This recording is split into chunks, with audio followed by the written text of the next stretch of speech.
نئے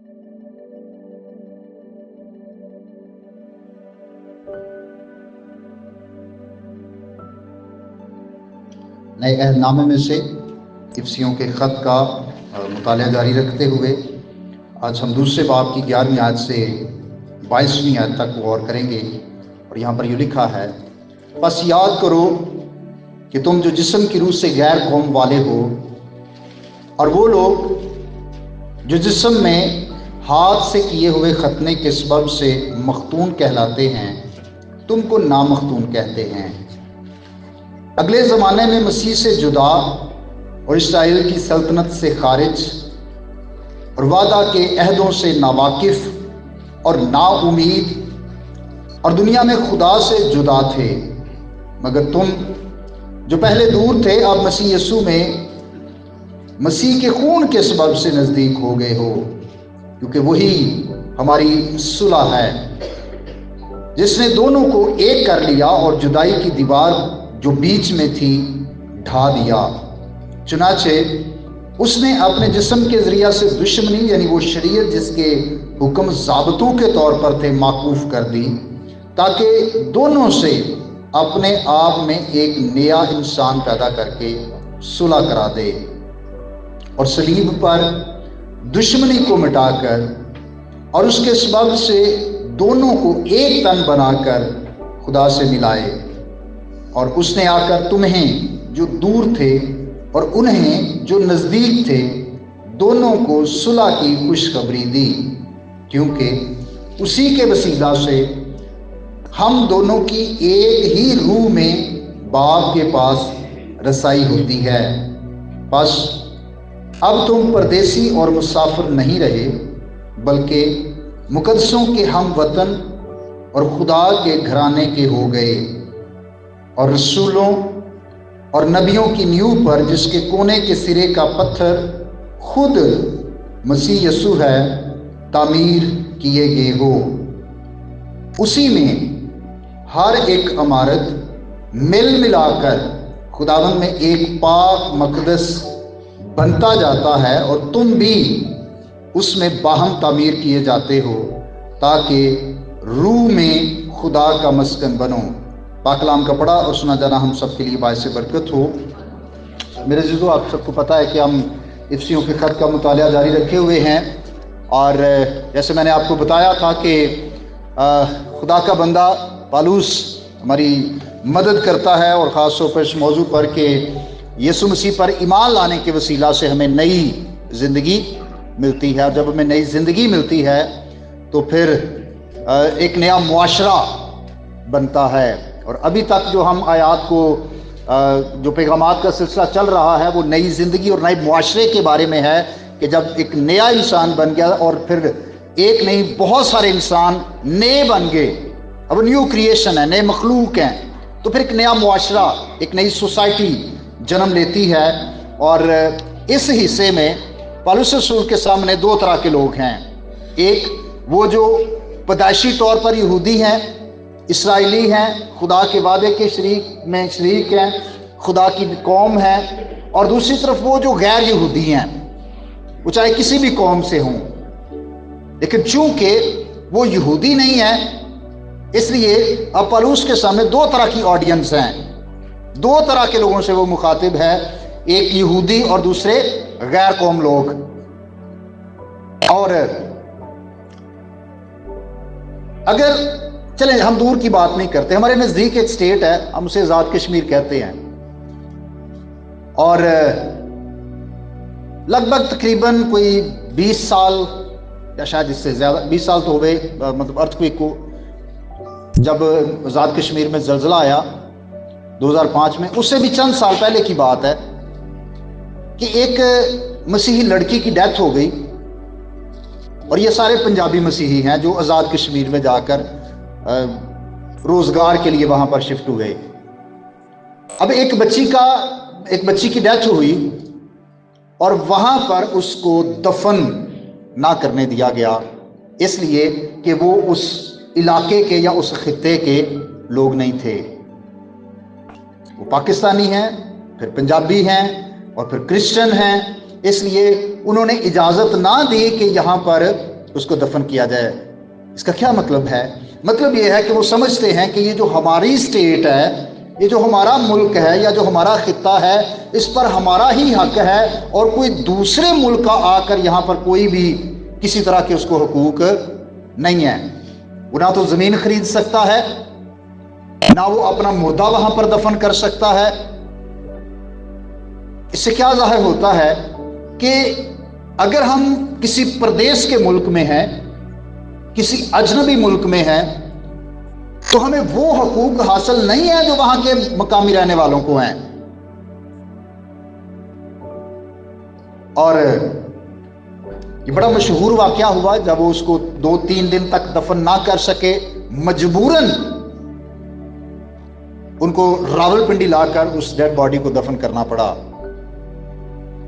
اور جب وہ واپس جا رہے تھے تو ان کی اپنی ایک غلطی کی وجہ سے ان کی گاڑی دریا میں گری اور لگ بھگ شاید 7-8 لوگ ان کی ڈیتھ ہوئی۔ کیوں دفن نہیں کرنے دیا گیا؟ اس لیے کہ جی یہ اس اسٹیٹ کے شہری نہیں ہیں، یہ اس ملک کے شہری نہیں ہیں، ان کا کوئی رائٹ نہیں ہے کہ یہ اپنا مردہ یہاں پر دفن کریں۔ اسی طرح سے جو رائٹس خدا کے حضور یہودیوں کے تھے، اس طرح کے رائٹس غیر قوموں کو نہیں تھے، کیونکہ یہودی قوم جو ہے وہ خدا کی چنی ہوئی قوم، خدا نے ان کو اس لیے چنا تاکہ وہ قوموں میں خدا کے جلال کو ظاہر کریں، خدا کی قدرت کو ظاہر کریں، اور جو حقوق ان کے تھے وہ کسی اور قوم، قبیلے، امت یا مذہب کے نہیں تھے۔ اس لیے یہودیوں کے اندر ایک فخر بھی تھا، وہ اپنے ان رائٹس پر بڑا فخر محسوس کرتے تھے، اور وہ کہتے تھے کہ ہم مختون ہیں اور باقی تمام جو قومیں نامختون ہیں وہ گویا کتوں کے برابر ہیں، اور ہم گھر کے مالک کے بیٹوں کی طرح ہیں جو میز پر بیٹھ کر روٹی کھاتے ہیں، اور کتے وہ کھاتے ہیں جو میز کے نیچے ٹکڑے گرتے ہیں۔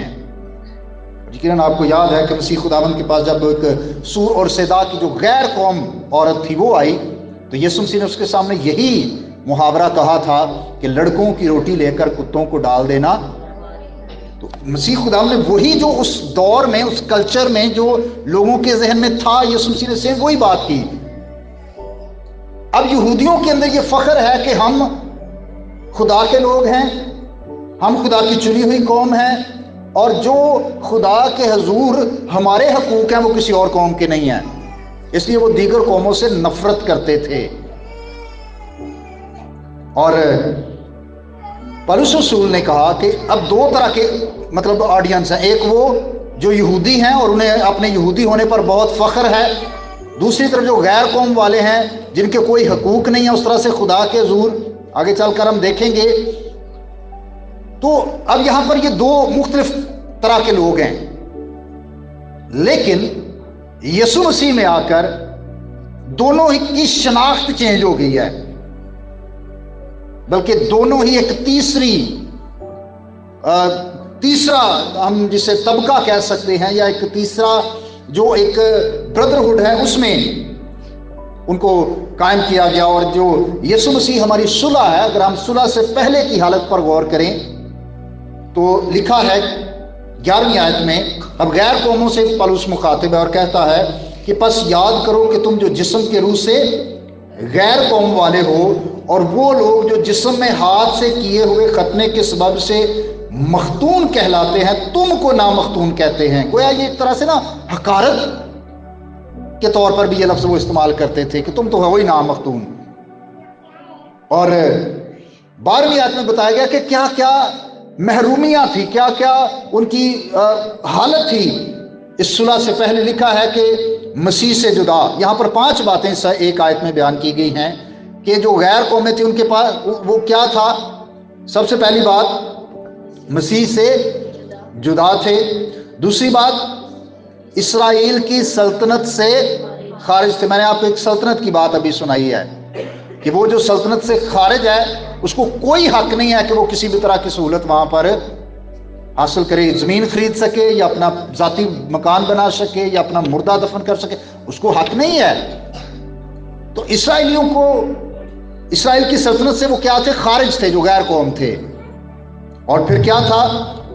وعدہ کے عہدوں سے نا واقف۔ خدا عہدی خدا ہے، خدا نے اپنے لوگوں کے ساتھ ایک عہد باندھا اور وہ عہد نسل در نسل چلتا رہا۔ خدا نے ابراہیم کو چنا، جو خدا نے اس کے ساتھ عہد کیا وہ پھر اسحاق کے ساتھ بھی عہد کیا، وہ عہد چلتا رہا۔ خدا نے یعقوب کے ساتھ بھی وہ عہد کیا، اور خدا جو عہد کا خدا ہے، اور یہودی لوگ جو خدا کے عہد میں شامل تھے، اب غیر قومیں تو اس عہد کے جو وعدے ہیں ان سے نا واقف تھے، ان کو پتہ ہی نہیں تھا کہ خدا نے کیا عہد کر رکھا ہے۔ اور خدا کا عہد یہ تھا کہ میں تمہارا خدا ہوں اور تم میرے لوگ ہو۔ یہ خدا نے اپنے لوگوں سے عہد باندھا تھا، اور یہ نسل در نسل خدا کا عہد چلتا رہا کہ میں تمہارا خدا ہوں اور تم میرے لوگ ہو۔ اس کا مطلب ہے جو اس عہد میں نہیں ہے وہ خدا کے لوگ نہیں ہیں، اور دنیا میں خدا سے جدا تھے۔ بلکہ ایک اور چیز ہے، نا امید، کوئی امید نہیں ہے، اور دنیا میں خدا سے جدا۔ یہ 5 باتیں ہیں کہ جو جب وہ مسیح کے پاس ابھی نہیں آئے تو ان کی حالت کیا ہے؟ بالکل ایک اجنبی ملک میں رہنے والے، جس کی کوئی حالت نہیں ہے، جس کو کوئی نہیں پوچھتا، جس کے کوئی رائٹس نہیں ہیں۔ اور وہ تمام قومیں، قبیلے، امتیں جو غیر یہودی تھے، ان کی یہی حالت تھی۔ ان کا کوئی پرسان حال نہیں تھا، وہ خدا سے دور تھے۔ اور 13ویں آیت کا جو پہلا لفظ ہے بڑا خوبصورت ہے، جیسے ہم نے پچھلے اتوار بھی سیکھا، جیسے دوسرے باب کی 4 آیت میں ہے کہ پہلے وہ پالوس بتاتا ہے کہ ہماری حالت کیا تھی، کہ ہم مردہ تھے، مگر کا لفظ ہے، اس کا مطلب ہے تصویر کا دوسرا رخ، کہ اس سے پہلے تو یہ حالت تھی، لیکن اب جب مسیح میں صلح ہوئی ہے تو پھر کیا ہماری حالت ہوئی ہے۔ اس سے پہلے کہ اس پر میرے ذہن میں ایک اور بات آ رہی ہے۔ اب جو ہیکل کا نقشہ تھا نا، جو ہیکل کی عمارت تھی، اس میں ایک صحن جو تھا نا وہ غیر قوموں کا تھا، اور اس صحن کے ساتھ یا اس کی دیواروں پر جگہ جگہ یہ لکھا ہوا تھا کہ جو غیر یہودی ہیں وہ ہیکل کے احاطے میں داخل نہ ہوں، اور وہ سوچتے تھے کہ اگر کوئی غیر قوم والا ہیکل کے علاقہ میں، صحن میں یا پاک جو حصہ ہے اس کی طرف آتا ہے تو وہ اس کو ناپاک کر دیتا ہے، ہیکل کو ناپاک کر دیتا ہے۔ اس لیے انہیں جگہ جگہ لکھا ہوا تھا، جیسے ابھی ہم جاتے ہیں نا گزرتے ہوئے باؤنڈری وال پر کچھ ہدایات لکھی ہوتی ہیں، جیسے مثال کے طور پر کچھ جگہوں پر لکھا ہوتا ہے جی یہاں پر آپ فوٹوگرافی نہیں کر سکتے، یا یہاں پر یہ ہے کہ آپ کو اس دیوار کے بالکل نزدیک نہیں آنا کیونکہ اس میں کرنٹ بھی ہو سکتا ہے، یا آپ جو سیکورٹی گارڈ ہیں ان کی زد میں ہے۔ اس طرح کے جملے ہم جب پڑھتے ہیں تو اس کا مقصد یہ ہے کہ یہ ایک ایریا ہے کہ اس لیمٹ کو آپ کراس نہیں کر سکتے۔ اسی طرح جو ہیکل کے اندر غیر قوموں کا احاطہ تھا، اس کی دیواروں پر یا اس کی سائڈوں پر یہ لکھا ہوا تھا کہ آپ نے صرف اسی کے اندر رہنا ہے، آپ ہیکل کے حصے میں داخل نہیں ہو سکتے۔ سختی سے ان کو منع کیا گیا تھا کہ اگر کوئی شخص اس لمٹ کو کراس کرتا ہے اور ہیکل میں داخل ہوتا ہے تو اس کو فوری طور پر سزا دی جائے گی، اور سزا کیا تھی؟ موت۔ یوں سمجھیں کہ وہ بالکل خدا کی حضوری سے خارج تھے، ان کو کوئی حق نہیں دیا جاتا تھا کہ وہ خدا کی حضوری میں آئیں، ہیکل میں آئیں، خدا کی جہاں پر حمد ہوتی ہے، خدا کی عبادت ہوتی ہے، قربانیاں چڑھائے جاتے ہیں، ان کو بالکل حق حاصل نہیں تھا۔ یہ حق صرف یہودیوں کے پاس تھا۔ لیکن یسوع مسیح کے وسیلہ سے کیا ہوا؟ جیسے میں نے کہا کہ ایک تیسرا طبقہ بن گیا۔ اب جو یہودی ہے وہ یہودی نہ رہا، جو غیر قوم والا ہے وہ غیر قوم نہ رہا، بلکہ دونوں مل ملا کر مسیح میں ایک بدن ہو گئے، اور اس نئے بدن کو کلیسیا کہا گیا۔ اب نہ یہودی اپنی ان باتوں پر فخر کر سکتا ہے، اور نہ غیر یہودی ان باتوں کا شکوہ کر سکتا ہے کہ جی ہمارے پاس کیا نہیں ہے، بلکہ اب دونوں کیا ہو گیا؟ مسیح میں ایک ہو گئے ہیں۔ اور لکھا ہے 13ویں آیت میں کہ مگر تم جو پہلے دور تھے اب مسیح یسوع میں مسیح کے خون کے سبب سے نزدیک ہو گئے۔ تو اب نزدیک کرنے کی وجہ کیا ہے؟ کون سی ایسی چیز ہے جس نے ان دونوں کو ایک کر دیا ہے؟ یسوع مسیح کا خون. پہلے تو وہ اتنے دور ہیں کہ ان کے الگ الگ پورشن ہے، الگ الگ احاطہ ہے کہ آپ اس سین سے آگے آپ بڑھ نہیں سکتے. لیکن اب یسوع مسیح کے خون کے وسیلہ سے اب ان کی کیا ہو گئی ہے؟ آپس میں صلح. اور نہ صرف یسوع مسیح کے خون کے وسیلہ سے آپس میں صلح ہوئی ہے بلکہ خدا سے بھی صلح ہوئی ہے. یسوع مسیح کا خون 14ویں آیت کے مطابق 3 چیزیں کرتا ہوا ہمیں نظر آتا ہے. سب سے پہلی بات لکھا ہے کہ دونوں کو ایک کر لیا. یسوع مسیح نے کیا کیا؟ دونوں کو، جو غیر یہودی ہیں اور جو یہودی ہیں. اور یہاں پر اگر میں آپ سے سوال کروں کہ ہم کس میں تھے یا ہیں؟ ہم غیر یہودی. تو اب کتنا بڑا خدا کا فضل ہوا کہ یسوع مسیح کے خون نے دونوں کو ایک کر دیا. اگر ابھی تک مسیح نہ آئے ہوتے یا ہم اس زمانے میں پیدا ہو جاتے تو ہم کہاں تک جا سکتے تھے؟ صرف اس غیر قوموں کے ہاتھے تک. ہم خدا کی حضوری میں نہیں جا سکتے تھے، ہم ہیکل میں نہ جا پاتے. اور اگر ہم جانے کی کوشش کرتے تو ہمیں پکڑ کر سزائے موت دے دی جاتی. آج یہ کتنا بڑا خدا کا فضل ہے کہ یسوع مسیح کے خون کے وسیلہ سے ہم خدا کی حضوری میں ہیں. اور اب ہیکل صرف یروشلم کے اندر نہیں ہے بلکہ جہاں پر 2 یا 3 ہم خداوند کے حضور اس کے نام سے جمع ہو جاتے ہیں وہی ہیکل ہے. چاہے خوبصورت بلڈنگ نہ ہو، ہیکل کی عمارت بڑی عالی شان تھی جو سلیمان نے بنائی یا بعد میں بھی جس کو بنایا گیا. یہ شہر سے بلند تھی اور وائٹ کلر کا جو پینٹ ہے اس کو کیا گیا تھا. اور جب سورج کی روشنی اس پر پڑتی اور چمکتی تو یہ بہت خوبصورت نظارہ ہوتا تھا. اور چونکہ لوگ پیدل سفر کرتے تھے تو جو لوگ یروشلم کی طرف آ رہے ہوتے تھے اور دور سے ہی ان کو جب یروشلم نظر آتا تھا تو ان کو ہیکل کے مینار، جو گنبد ہے، جو کنگرا ہے جس پر یسوع مسیح کو بھی کھڑا کیا گیا کہ اپنے آپ کو نیچے کی، جب ان کو نظر آتے تو وہ بہت دلکش منظر ہوتا تھا، بہت خوبصورت نظارہ ہوتا تھا. ہیکل کی جو عمارت تھی وہ بہت خوبصورت بنائی گئی. لیکن آج خدا کا شکر ہے کہ ہم جہاں پر بھی ہیں، عمارت عالی شان ہو یا نہ ہو، کوئی پراپر بلڈنگ ہو یا نہ ہو، جہاں پر بھی ہم خدا کی حضوری میں اکٹھے ہو جاتے ہیں، چاہے وہ گرجا گھر ہے، چاہے وہ کسی شخص کا گھر ہے، چاہے ہم کسی جگہ پر باہر گھاس پر بیٹھ جاتے ہیں، وہی خدا کی ہیکل بن جاتا ہے، وہی خدا کا گھر بن جاتا ہے. اور یہ یسوع کے خون کے وسیلہ سے ہوا ہے. یسوع کے خون نے ہمیں ایک کیا ہے. دوسری بات، جدائی کی دیوار ڈھا دی. اور یہ جدائی میں نے آپ کو بتایا کہ کیا تھی جدائی، کہ یہ غیر قوموں تک ہے، اس سے آگے یہودی ہیں، اور جو غیر قومیں ہیں اس سے آگے نہیں جا سکتی. یہ جدائی کی گویا بیچ میں ایک دیوار ہے، اور یسوع مسیح کے خون نے جدائی کی اس دیوار کو ختم کیا. یسوع مسیح کے خون نے اس 15ویں آیت میں لکھا کہ اس دشمنی کو موقوف کر دیا، اس دشمنی کو ختم کر دیا جو انسانوں کی آپس میں تھی اور خدا سے تھی. تو یہ کتنا بڑا خدا کا فضل ہے جو یسوع مسیح کے خون کے وسیلہ سے بھائیوں اور بہنوں ہم پر ہوا ہے، کہ اس نے صلیب پر اپنا خون بہا کر، اپنی جان دے کر ہمیں ایک کر لیا ہے. اور اس کا نتیجہ کیا نکلا یسوع کے خون بہانے کا؟ 19ویں آیت سے لکھا ہے، پس اب تم پردیسی اور مسافر نہیں رہے. جب مظفر آباد میں یہ واقعہ ہوا، اس کے بعد AJK کی گورنمنٹ پر کافی پریشر ڈالا گیا کہ نہیں، آپ ان کو بھی حقوق دیں، اور کچھ نہیں تو کم سے کم ان کو قبرستان تو دیں.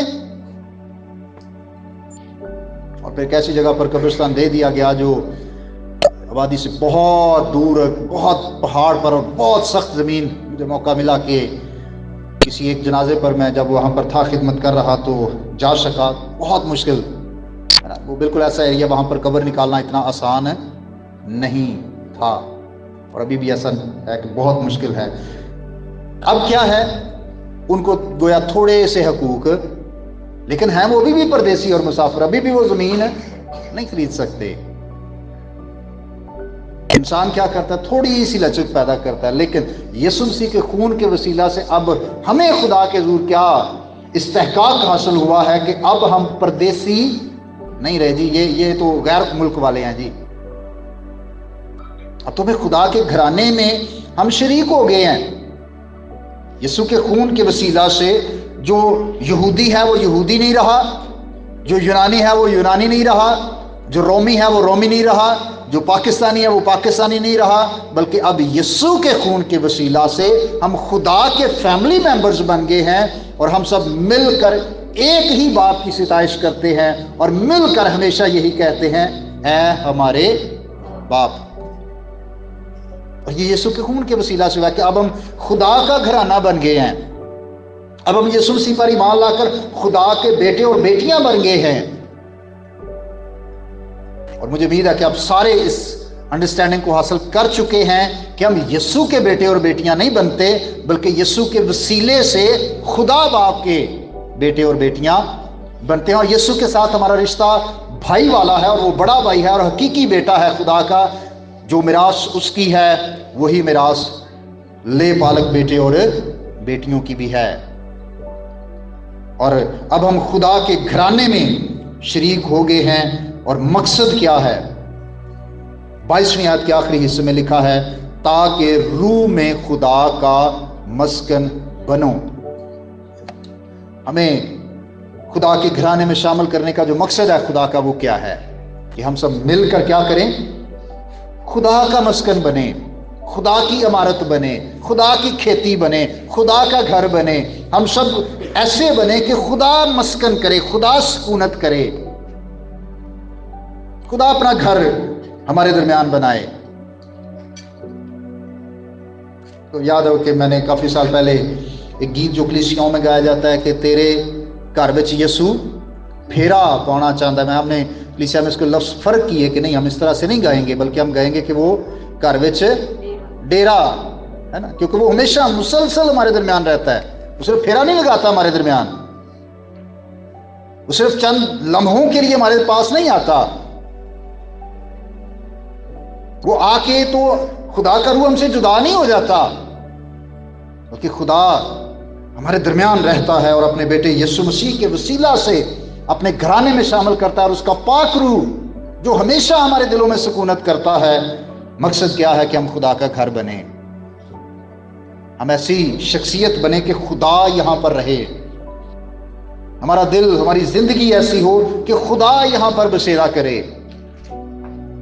اس کا مطلب یہ ہے کہ ہم نے اپنی زندگی کو یسوع مسیح کے خون اور اس کے فضل کی بدولت اس طرح سے بنانا ہے کہ یہ خدا کا گھر بن جائے۔ ہمارے جسم کے تمام اعضاء جو ہیں وہ خدا کے ہوں، خدا کی ملکیت ہوں، کہ یہ خدا کی چیزیں ہیں، میرے ہاتھ، پاؤں، آنکھیں، یہ سب کچھ خدا کا ہے، اور میں اس کو ابلیس اور اپنی کسی جسم کی خواہش کے لیے اس کو استعمال نہ کروں، نہ اپنی آنکھوں کی خواہش کے لیے، نہ اپنے جسم کی خواہش کے لیے، اور نہ ہی زندگی کی شیخی کے لیے، بلکہ میں، میرا جسم، میرا گھرانہ یہ خدا کا مسکن بنے۔ یہ الٹیمیٹم خدا کا جو مقصد ہے وہ یہ ہے کہ تم سب کیا کرو؟ خدا کا مسکن بنو۔ ہم تھے غیر قوم، لیکن یسوع مسیح کے خون کے وسیلہ سے بھائیو اور بہنوں ہم پر یہ بڑا فضل ہوا ہے کہ اب ہم خدا کے فیملی ممبر ہیں۔ خدا دے تیاں پتراں وانگو زندگی گزارنی چاہیے ہے، ہم اپنی زندگی کو اس طرح سے گزاریں تاکہ لوگ جانیں کہ یہ خدا کے بیٹے اور بیٹیاں ہیں، اور یہ شیطان کے نہیں ہیں، یہ دنیا کے نہیں ہیں، بلکہ خدا کے ہیں۔ ہماری زندگیوں سے خدا اور اس کی حضوری اور اس کی خوبیاں نظر آنی چاہیے، اور یہی پالوس افسس کی کلیسیا کو بھی لکھتے ہوئے بتا رہا ہے، اور آج یہ پیغام ہمارے لیے بھی ہے۔ خدا کی شکر گزاری کریں کہ ہم تو مسیح سے جدا تھے، ہم تو اسرائیل کی سلطنت سے خارج تھے، ہم تو خدا کے ان عہدوں سے بھی ناواقف تھے، ہمارے پاس تو کوئی امید نہیں تھی، ہے نا، ہماری جو امید تھی، جو ہماری تو صرف